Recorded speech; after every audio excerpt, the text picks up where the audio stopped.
सभे जिला के छौरा लगई तहु चाकर समान के बीच है गे। लखीसराय के छौरा लगई तहु चाकर समान के बीच है गे।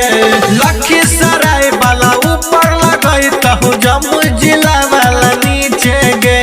लखीसराय वाला ऊपर लगई तहु जम्मू जिला वाला नीचे गे। घुंसा सिकंदरा के छौरा लगई तहु चाकर समान के बीच है गे। लखीसराय के छौरा लगई तहु चाकर समान के बीच है गे।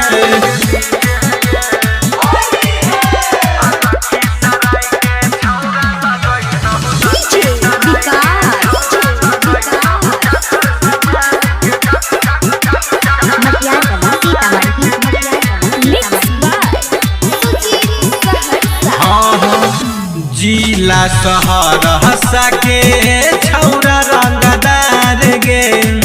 जाल तो गुलाल छौरी चोलिया उतार गे। आए हैं जिला शहर हंसा के छौरा रंगदार गे। डाल तो अबीर छौरी चोलिया उतार गे। पटना वाला पटाखे लगई तो नवादा जिला वाला नीचे गे।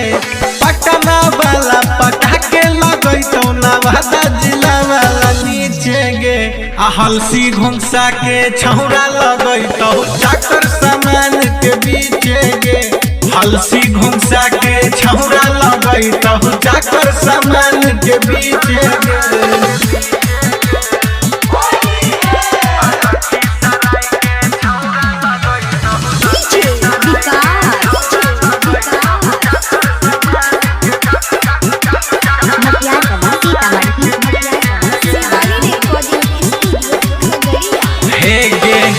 छौरा बरहिया के कर तो मन मानी।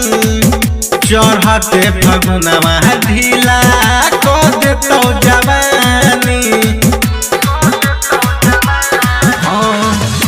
छौरा बरहिया के कर तो मन मानी।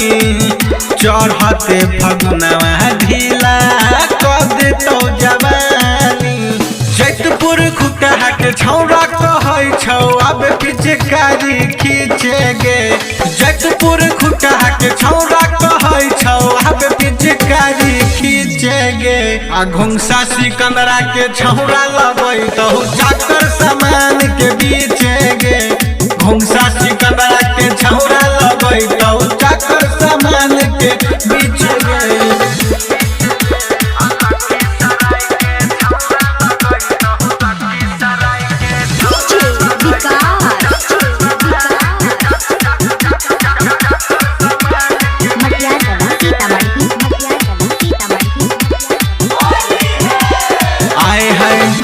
राइटर सरवन कहो दिलावा के बात गे।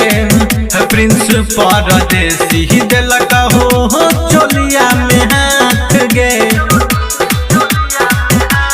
हाय हाय राइटर सरवन कहो दिलावा के बात गे। प्रिंस परदेसी दिलक हो चोलिया में हाथ गे।